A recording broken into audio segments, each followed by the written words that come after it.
Tiago, por favor. Dá uma salva de palmas, pastor Tiago. Estenda sua mão aqui para o pastor Tiago. Deus, continua fluindo nesta manhã, continua fluindo através da voz do pastor Tiago, Jesus.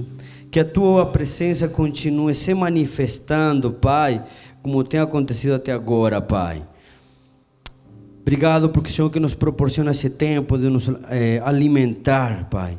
Que nosso coração, que nossa mente esteja ensinável para aquilo que o Senhor vai falar através da voz profética do pastor Tiago, Pai. Sim, Espírito de Deus, queremos a tua palavra, amamos a tua palavra, amamos esse momento de impartir aquilo que vem do teu Espírito, Pai, através desse instrumento que o Senhor vai usar nessa manhã. Obrigado, Espírito de Deus. Obrigado, Jesus. Obrigado, Pai. Amém e amém. Amém. Bom dia, gente. Quem está com frio aí? Esfriou legal hoje, né? Vocês estão bem? Já perguntou para a pessoa que está do seu lado se ela está bem? Pergunta aí rapidinho. Você está bem, meu irmão? Fala para ela, que bom que você veio hoje. Vamos abrir já em Deuteronômio, capítulo 11.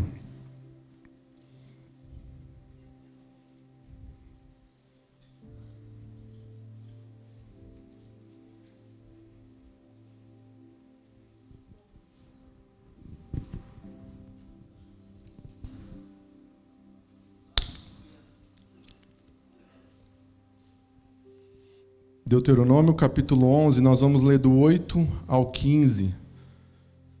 Amém? A palavra de Deus diz assim: portanto, obedeçam a todos os mandamentos que hoje lhes dou, para que tenham forças para avançar e conquistar a terra da qual estão prestes a tomar posse. Se obedecerem, terão vida longa na terra que o Senhor jurou dar a seus antepassados e a vocês, os descendentes deles, uma terra que produz leite e mel com fartura. Pois a terra em que vocês estão prestes a entrar para tomar posse não é como a terra do Egito, de onde vocês vieram e onde plantavam as sementes e faziam valas de irrigação com o pé, como numa horta. A terra da qual em breve tomarão posse é uma terra de montes e vales, com chuva em grande quantidade, terra da qual o Senhor seu Deus cuida continuamente todo o ano. Se obedecerem fielmente aos mandamentos que hoje lhes dou, e se amarem o Senhor seu Deus, e se servirem a Ele de todo o seu coração e de toda a sua alma, Ele mandará as chuvas na estação apropriada, as chuvas de outono e de primavera, para que vocês juntem suas colheitas de cereais e produzam vinho novo e azeite. Ele dará bons pastos para seus animais, e vocês terão alimento com fartura. Gente, esse é o texto que o Senhor colocou no meu coração para compartilhar com vocês. E esse texto ele é sensacional, porque eu não sei se você percebeu já nessa leitura, logo no começo aqui a gente vê a descrição de uma nova cultura sendo implantada. Deus estava desenhando uma nova cultura para o seu povo. Finalmente, aquele povo ele estava indo para a terra que Deus tinha prometido aos seus antepassados. Depois de longos 400 anos que eles estavam vivendo como escravos no Egito, eles estavam vivendo 400 anos cativos no Egito. A gente não vai se aprofundar aqui nessa história do cativeiro, mas Deus então ele levanta Moisés nesse período, ele chama Moisés e o povo começa então a saga ali de saída do Egito para a terra que o Senhor tinha prometido lá atrás para Abraão. Eles estavam vivendo esse momento. Finalmente, eles estavam indo para a terra que o Senhor tinha prometido para ele. E o próprio Deus estava guiando esse povo pelo deserto. Se você ler aqui na Bíblia, fala que tinha uma coluna, uma nuvem e uma coluna de fogo que guiava aquele povo pelo deserto e estava levando eles para essa terra prometida. Esse texto aqui, ele contém ensinamentos maravilhosos e eu quero tentar explorar com vocês esses ensinamentos. Espero que eu consiga transmitir. Mas há algo muito interessante aqui. Essas pessoas, elas estavam indo para a Terra Prometida, mas elas não precisaram investir nenhum capital para possuir aquela terra. Elas não precisaram investir, aportar nenhum recurso, elas não precisaram juntar dinheiro para isso, elas não precisaram fazer uma vaquinha online, nem tinha uma vaquinha online na época, né? Elas não precisaram fazer isso. Não houve nada humano para que desse aquela terra para elas. Era o próprio Senhor que estava atuando na história de forma brilhante e sobrenatural. Ele estava concedendo aquela terra para aquele povo, o povo hebreu. E eu quero chamar a sua atenção nesse momento para isso, para aquilo que Deus estava propondo para eles. Deus estava propondo algo para eles. Eu não sei se você consegue enxergar isso no texto, mas Deus estava propondo um nível de envolvimento sem precedentes.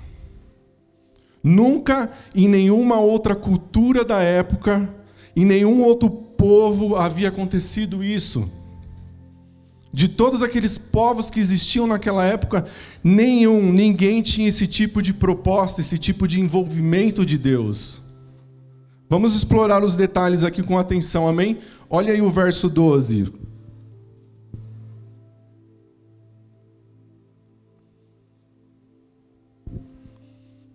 Verso 12 fala assim: terra da qual, eu estou lendo na versão NVT, tá bom? Talvez sua versão seja diferente da minha.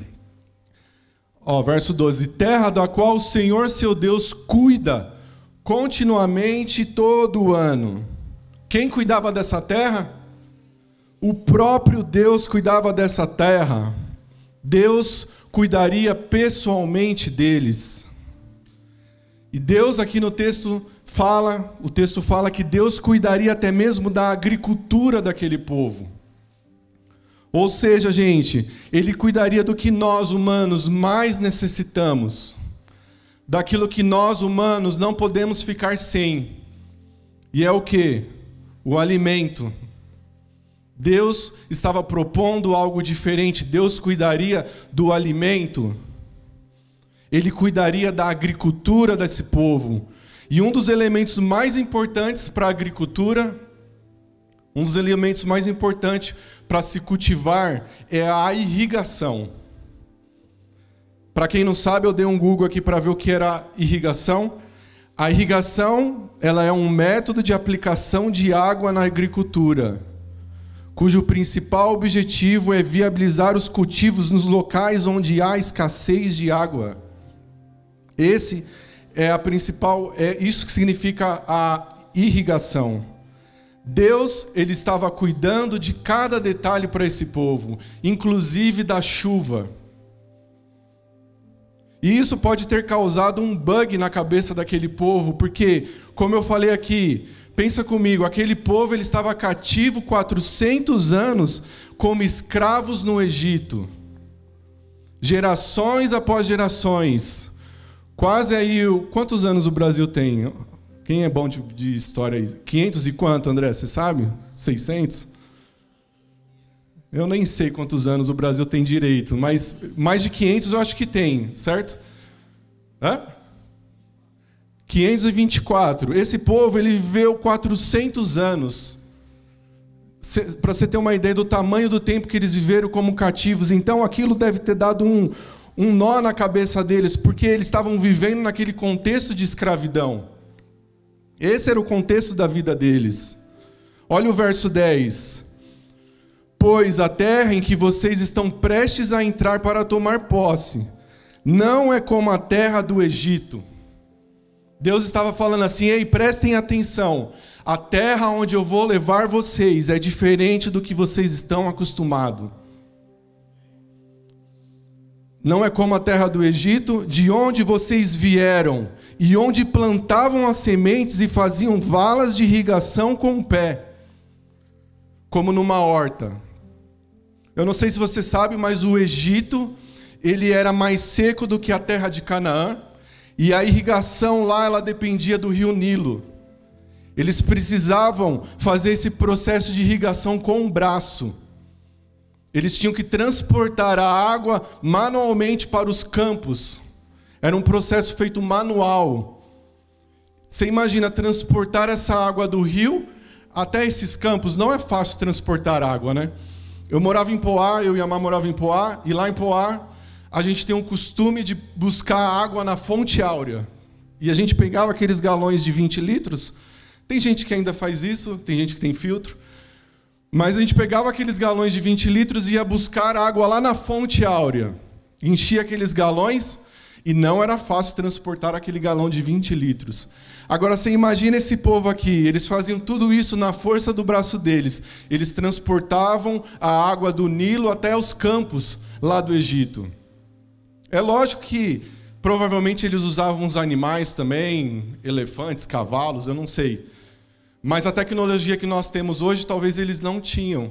Então, esse trabalho era feito no braço deles, era um esforço humano. Era um processo bem árduo. 400 anos vivendo dessa maneira como escravos. Aquela forma de trabalho estava enraizada na mente deles. Talvez eles não sabiam viver de outra maneira. Mas agora Deus estava quebrando aquela sequência. E Deus estava propondo algo diferente para esse povo. Deus estava dizendo para eles: o que vocês precisam para viver, o alimento, lá vai ter em abundância, eu garanto para vocês. Deus estava falando isso para eles. Verso 11: a terra da qual em breve tomarão posse é uma terra de montes e vales, com chuva em grande quantidade, terra da qual o Senhor seu Deus cuida continuamente todo ano. Pula para o 14. Ele mandará as chuvas. Ele, Deus, mandará as chuvas na estação apropriada. As chuvas de outono, de primavera, para que vocês juntem suas colheitas de cereais e produzam vinho novo e azeite. Era o próprio Deus que mandaria as chuvas. Deus não ia mandar qualquer chuva. Deus, ele ia mandar a chuva necessária. Eles não precisariam mais buscar no Nilo a água para cultivar aquela terra. O próprio Deus que mandaria a chuva. Chuvas direcionadas. Uma chuva cuidadosamente cronometrada. A chuva que Deus está falando aqui que mandaria, ela é uma chuva conhecida como chuva seródia. Não sei se você já ouviu falar. Mas essa chuva, ela propicia aquilo que é necessário para as plantações, quando elas estão no estágio de germinação na agricultura. É a chuva certa, no tempo certo. E não somente essa chuva que Deus estava falando, Deus também enviaria a chuva temporã.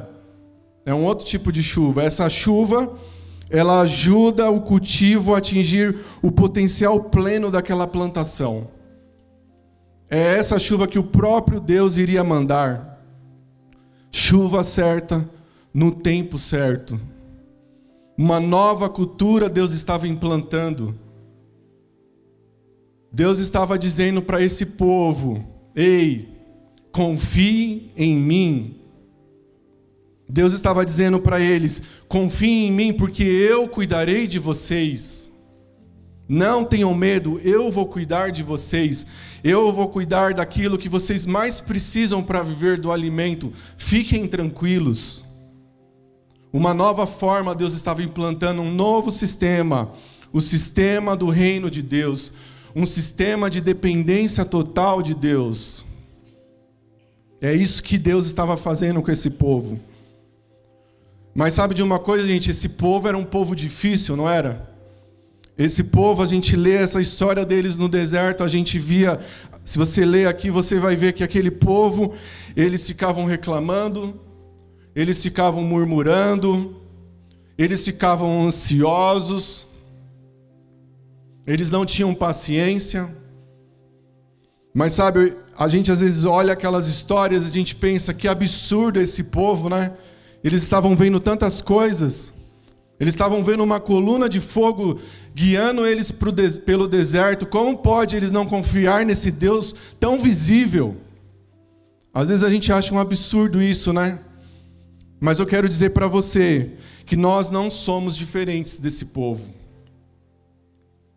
Nós não somos diferentes deles. Na realidade, às vezes a gente tem as mesmas reações que eles estão tendo, que eles tiveram. Na realidade, às vezes a gente fica ansioso. Na realidade, a gente às vezes murmura. Na realidade, às vezes a gente fica preocupado com o futuro. Não é verdade? Ficamos preocupados com aquilo que nós vamos comer, com aquilo que nós vamos vestir. Quantas vezes nosso coração se encontra nesse estágio de preocupação, de aflição?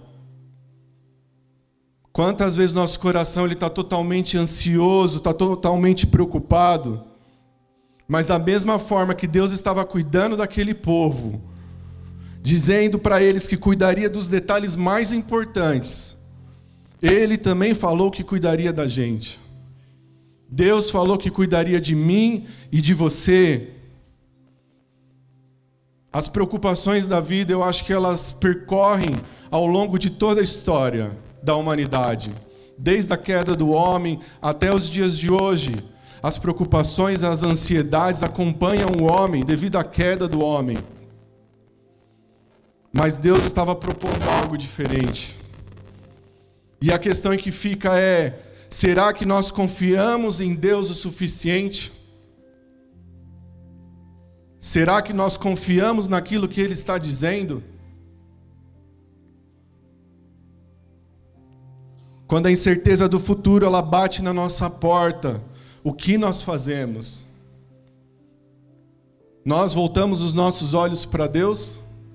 Você consegue voltar os seus olhos para Deus? Nós nos lembramos das suas palavras? Será que a gente se lembra do que Ele disse? Será que nós nos lembramos que Ele cuidaria de nós? Deus cuida dos seus, gente. Deus cuida de você. Deus te vê. Deus te vê. Fala para a pessoa que está do seu lado: Deus te vê.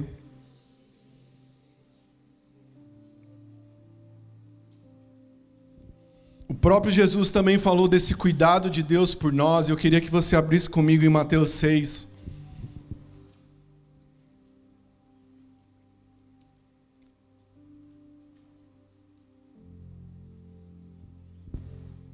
Mateus 6, 25.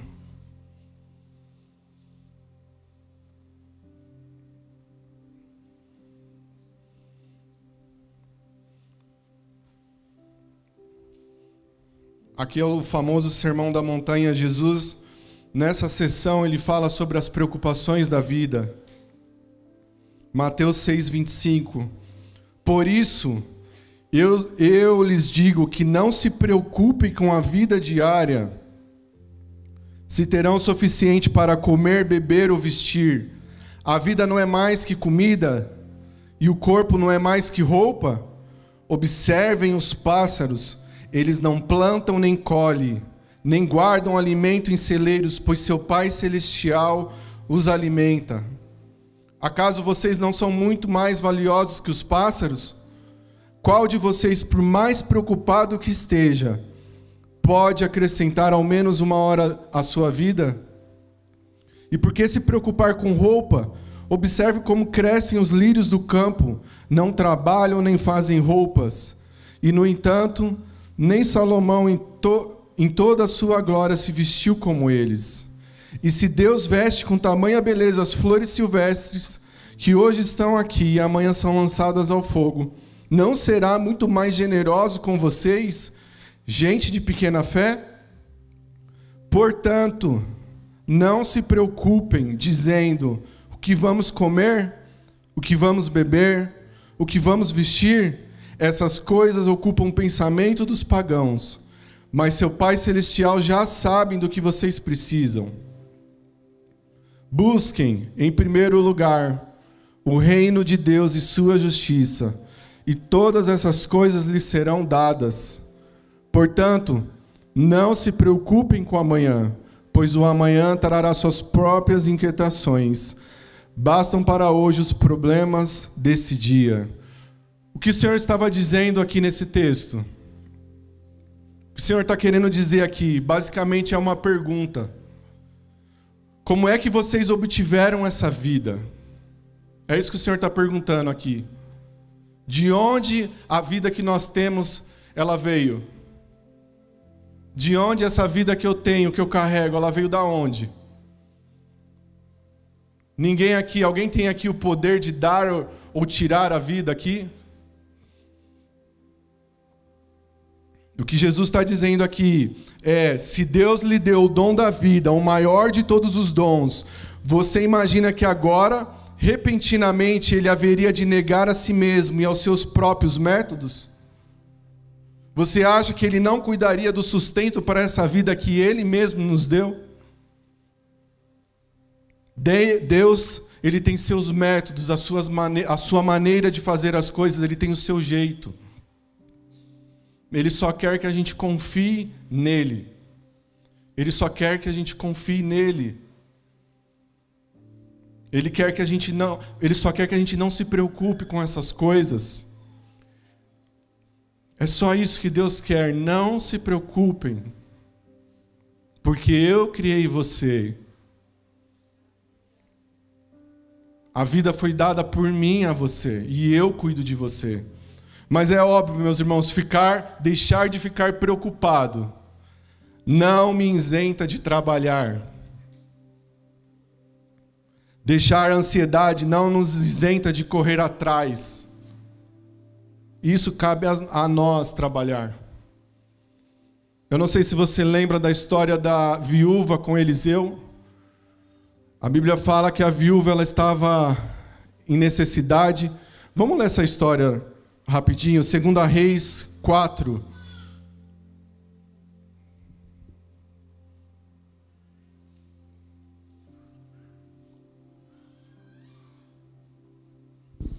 Segunda Reis, capítulo 4, versículo 2. Aqui fala do encontro de uma viúva que estava passando um problema e ela vai de encontro ao profeta Eliseu. Segunda Reis 2:4 diz assim, 4 de 2 ao 7, tá? É do 2 ao 7 mesmo? É que eu marquei errado aqui.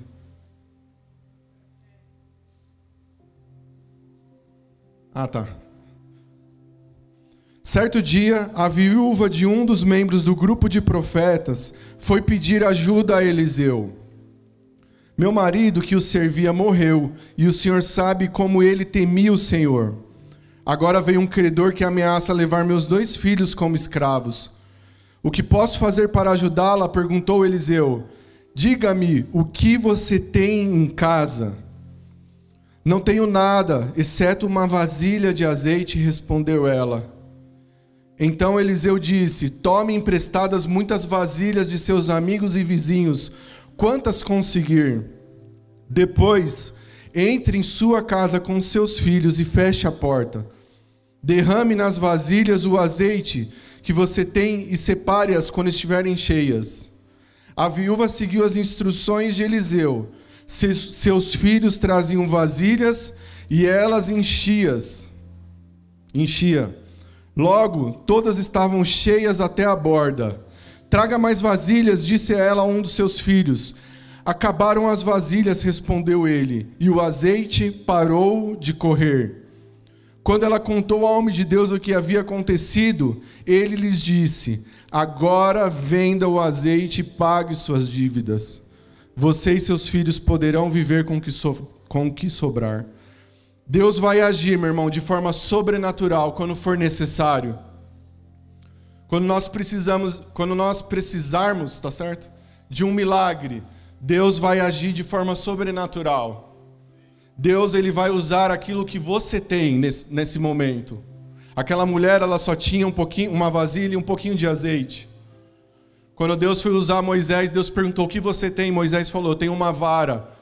Para Pedro, Jesus perguntou, o que você tem? Ele falou, tenho uma rede. Naquele momento da multiplicação dos pães, aquele menino, o que ele tinha? Ele tinha poucos pães e poucos peixes. Então há momentos que nós vamos precisar de um milagre de Deus, e Deus vai usar aquilo que você tem nas suas mãos. Ele vai usar aquilo que está na sua mão. Todo esse texto aqui, ele é maravilhoso. Ele era um texto que estava primeiro no meu coração, mas de certa forma eu voltei nele aqui. Eu gosto muito dessa história, desse milagre. Aqui pode ter muitos ensinamentos, mas o que eu quero apontar aqui para vocês é o verso 7. Agora, o profeta fala para ela, né? Agora venda o azeite e pague suas dívidas. Deus havia feito um milagre, mas agora era necessário uma ação daquela viúva. Do quê? De trabalhar. Ela precisava agora comercializar aquele azeite e vender. Existia agora uma necessidade, uma ação dela naquele milagre. Ou seja, o profeta estava falando, agora o milagre aconteceu, vai trabalhar. Venda o azeite. Pague suas dívidas. Esse milagre provavelmente ele não ficou para o resto da vida dela. Eu li alguns comentários e eles comentam que provavelmente os filhos daquela viúva eram crianças. Talvez o azeite durou até eles ficarem grandes e aí eles conseguirem trabalhar para ajudar a mãe deles. Talvez, a história não fala isso. Mas Deus, às vezes, Ele vai fazer os milagres, Deus vai fazer coisas sobrenaturais na sua vida, mas há necessidade de uma ação nossa. A gente precisa arregaçar as mangas e trabalhar. Larga a preguiça. Fala para o seu irmão aí, meu irmão, larga a preguiça. Vamos trabalhar. Provérbios fala assim, o preguiçoso é aquele que morre desejando, mas nunca põe de fato as mãos no trabalho. Provérbios fala sobre isso. E lá no texto que nós lemos de Deuteronômio, Deus prometeu atuar com a chuva. Deus prometeu dar a chuva certa. Mas lançar as sementes na terra era uma função do homem, era uma função daquele povo. Eles precisavam plantar e o resto Deus cuidaria. É um trabalho em parceria, não é só Deus fazendo a parte dele. É nossa responsabilidade também, há uma responsabilidade nossa.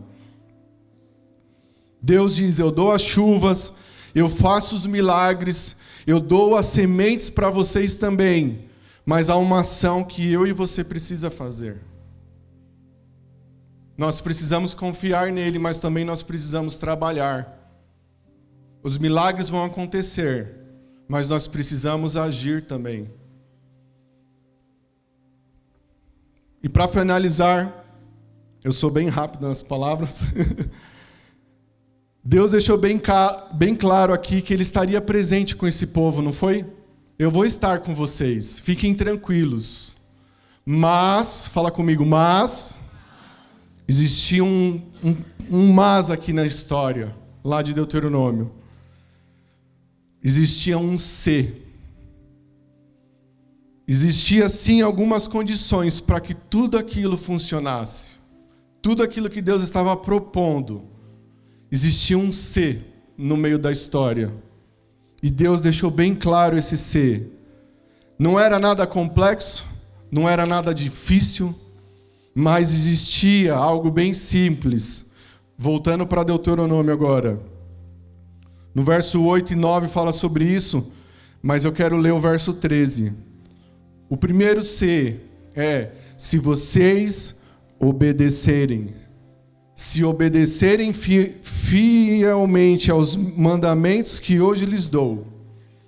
Segundo se amarem o Senhor seu Deus e servirem a Ele de todo o seu coração e de toda a sua alma. Essa era a condição que Deus colocou. Obedecer, amar e servir. Isso Deus pediu para eles e isso Deus pede para a gente também. Essas são as condições. O Senhor vai nos abençoar, mas existe sim um se.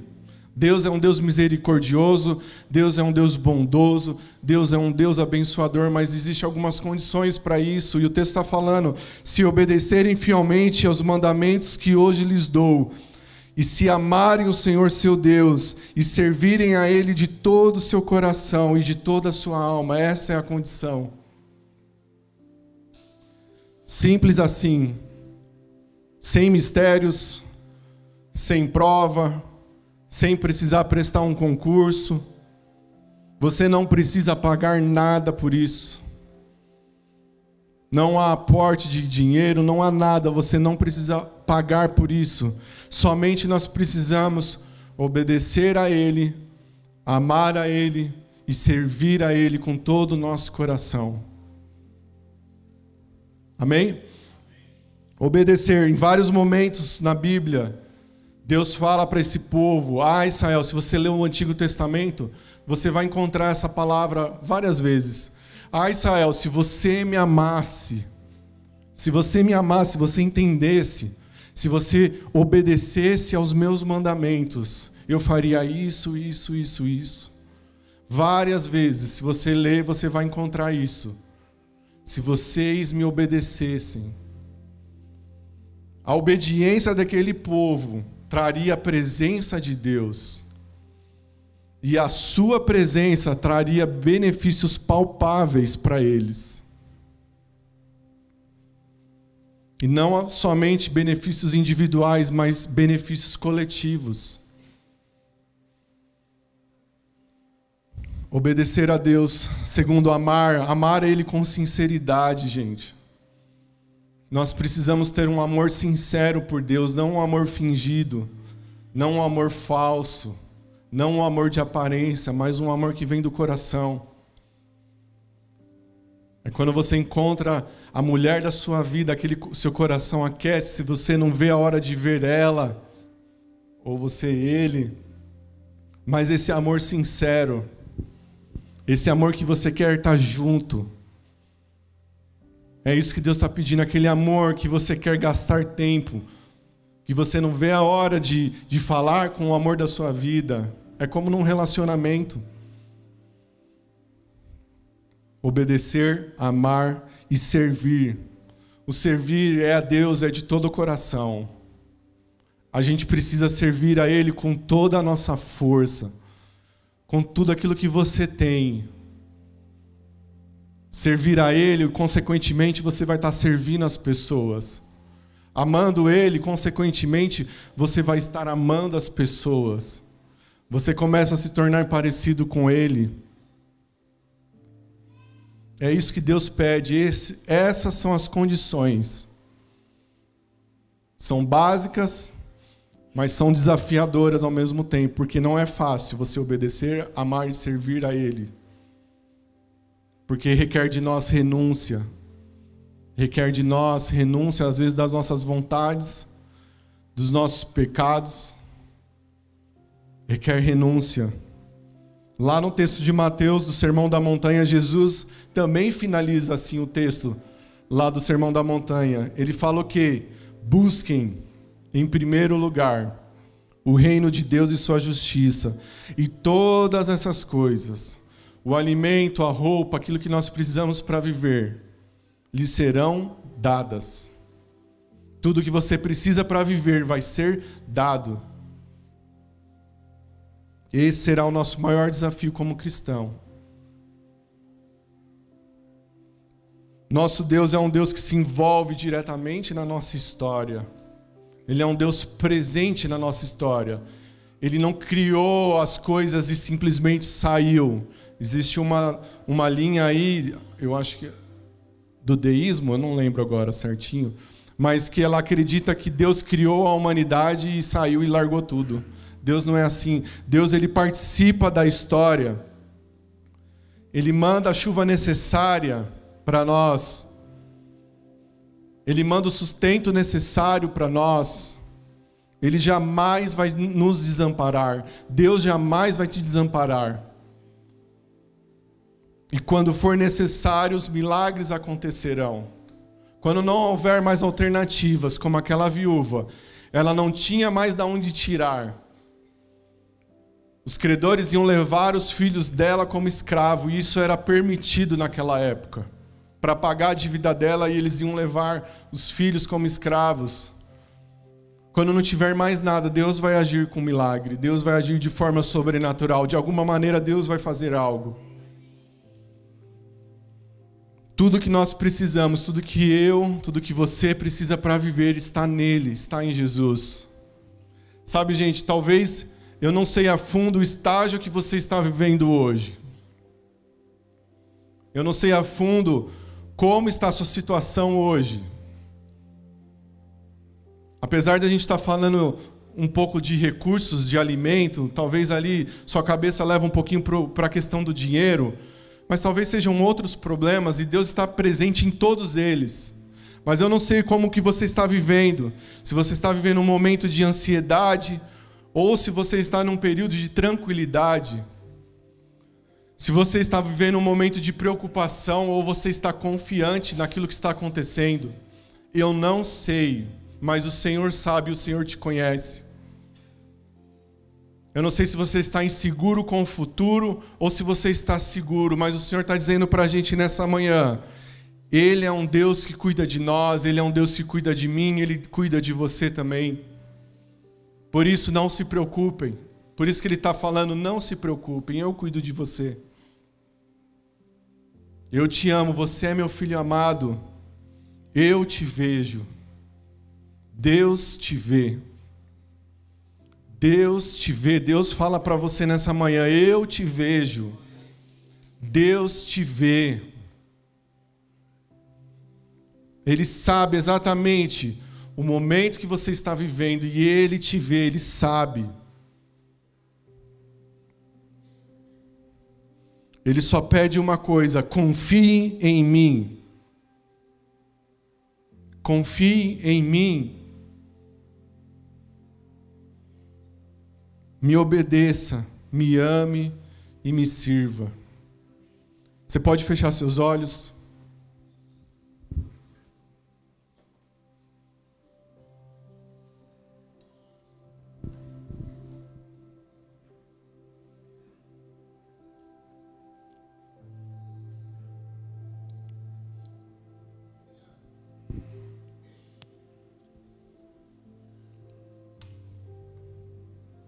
A você que está aflito nessa manhã, a você que não sabe como vai fazer, não sabe como vai ser amanhã o seu dia.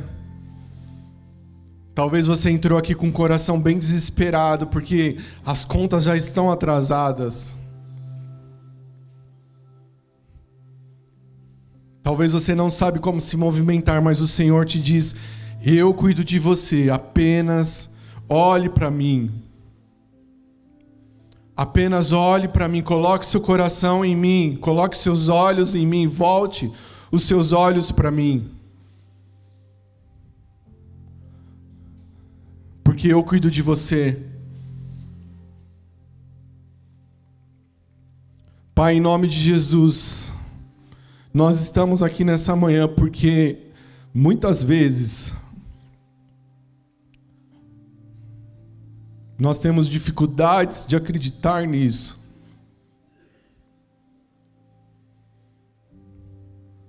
Muitas vezes nosso coração está ansioso.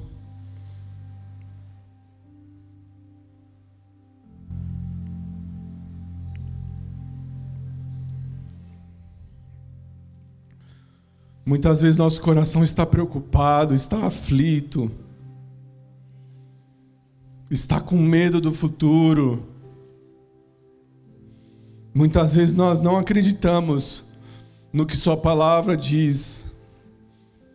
Muitas vezes nós esquecemos de olhar para os pássaros, olhar para o campo.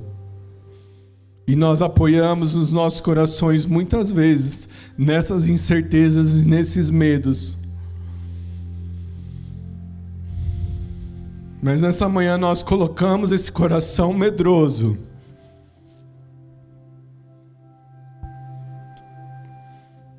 Nós colocamos esse coração preocupado diante de Ti.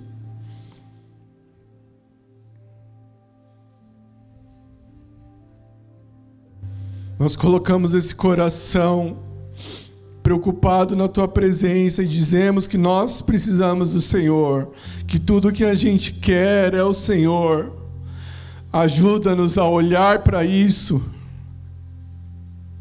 Ajuda-nos a olhar para o Senhor e confiar naquilo que o Senhor disse, que não faltaria, que o Senhor estaria com a gente todos os dias das nossas vidas. Ajuda-nos, Deus, a confiar em Ti em todas as circunstâncias. Sejam elas boas, sejam elas ruins, mas que os nossos olhos venham estar voltados para Ti, Senhor. Voltados para aquilo que o Senhor prometeu. Nós Te pedimos também ajuda a entender qual é o nosso papel em tudo isso. Te pedimos ajuda para nos dar estratégia no trabalho, nos dar estratégia nas situações que estão afligindo o nosso coração. Sejam elas de relacionamento, sejam elas profissionais, Deus. A gente pede a Tua ajuda nessa manhã. Ajuda-nos, ó Pai, a confiar em Ti, a Te obedecer de forma real. Ajuda-nos a Te amar verdadeiramente, não um amor fingido, Deus, não um amor interesseiro, não um amor que busca algo. Nós queremos simplesmente Te amar com todo o nosso coração, com tudo aquilo que há dentro de nós. Aumente o nosso amor, aumente nossa paixão por Ti, Deus. Nós queremos servir a Ti também, Pai, com toda a nossa força, com tudo aquilo que o Senhor está nos dando. Servir a Ti para glorificar a Ti, fazer por causa do Seu reino, fazer por causa de Ti, Senhor. Em nome de Jesus, esse é o desejo do nosso coração. Esse é o desejo dos nossos corações, Deus. Você pode se colocar em pé, amém? Queria chamar o louvor também.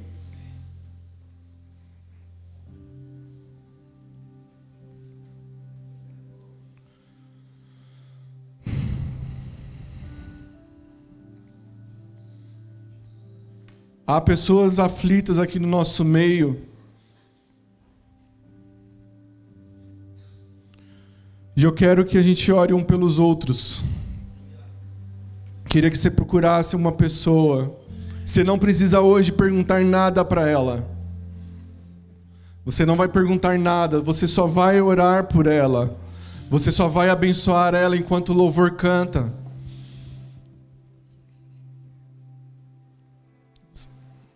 Podemos fazer isso? Junte de 2 em 2, homem com homem, mulher com mulher de preferência.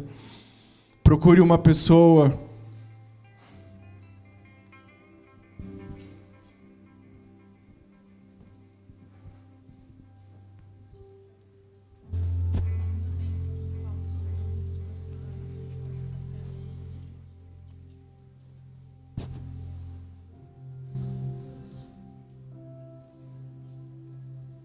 Pode orar por ela, amém?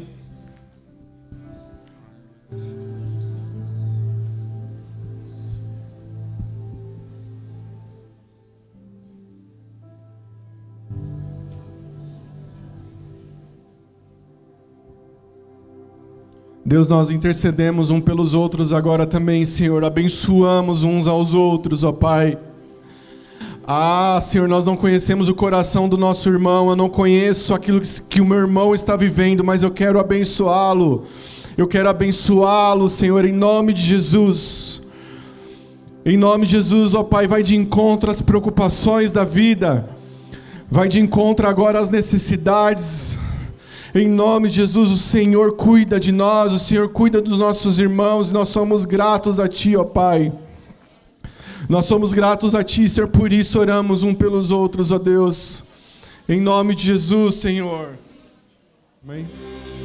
Amém, meus irmãos? Espero que você tenha sido abençoado nessa manhã. Lembre-se disso nessa semana, nos momentos de aflição. Confie em Deus, porque Ele te vê, Ele sabe do que você precisa. Vamos orar para encerrar esse culto. Você pode dar a mão para a pessoa que está aí do seu lado? Pode juntar no meio, pode juntar.